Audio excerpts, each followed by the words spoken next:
Hello friends, हमारे सामने question दिया गया है what is the rate of interest पर एनुअम। ये क्वेश्चन है डाटा सफिशिएंसी से। डाटा सफिशिएंसी का मतलब होता है हमें चेक करना होगा जो स्टेटमेंट दिए गए हैं पहला और दूसरा, ये सफिशिएंट है या नहीं इस आंसर को करने के लिए। ओके, तो पहला स्टेटमेंट कह रहा है हमें निकालना है रेट ऑफ इंटरेस्ट, ठीक है। और वो पहला स्टेटमेंट कह रहा है 2000 फीज इंटरेस्ट ऑफ ₹400, यानी 2000 रुपये हम फीज करते हैं, मतलब किसी जगह पे जमा करते हैं तो हमें इंटरेस्ट कितना मिल रहा है 400। अब देखिए, इंटरेस्ट रेट निकालने के लिए सबसे पहले हमारे पास तीन चीज़ें होनी चाहिए, एक प्रिंसिपल, एक इंटरेस्ट या उसका अमाउंट, और टाइम। ये चार चीज़ें में से कोई तीन चीज़ें हमारे पास होंगी तो हम क्या निकाल सकते हैं, रेट को फाउंड कर सकते हैं।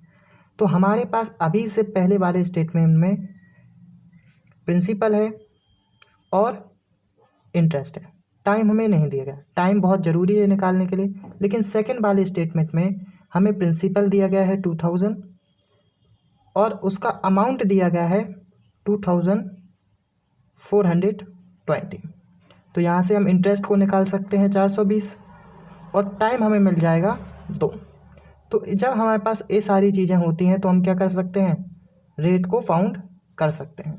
तो यानी हमारा सेकंड वाला जो स्टेटमेंट है वो तो हमारे आंसर को निकाल सकता है, लेकिन पहला वाला स्टेटमेंट अकेले हमारे आंसर को नहीं निकाल सकता।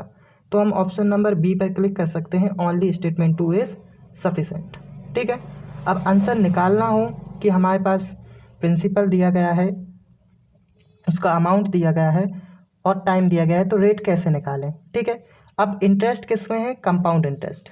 तो सबसे पहले अमाउंट और प्रिंसिपल का बनाते हैं रेशियो। ठीक है, प्रिंसिपल और अमाउंट का, तो यहाँ पे 2000 हो जाएगा और यहाँ पे हो जाएगा 2420। इनको काट लेते हैं जब तक ये कट जाए। तो ये 100 से 2 से कट जाएगा 100 बार, ये कट जाएगा 2 से 121 बार। अब इसका रूट कर लेते हैं, 100 का रूट और 121 का। 100 रूट होता है 10 का और 121 रूट होता है 11 का, यानी हर 10 रुपये पे एक साल में कितना रेट लग रहा होगा, 1 रुपये। हमने रूट इसलिए किया था क्योंकि टाइम दिया गया था। ठीक है, एक साल में 1 रुपये लग रहा है, यानी एक साल में लग रहा है 1 रुपये। 10 रुपये पे एक इंटरेस्ट मिल रहा है एक साल में, तो इसका परसेंटेज निकालेंगे तो कितना आ जाएगा, 10%। तो इस तरीके से हम रेट की फाइंड कर सकते हैं।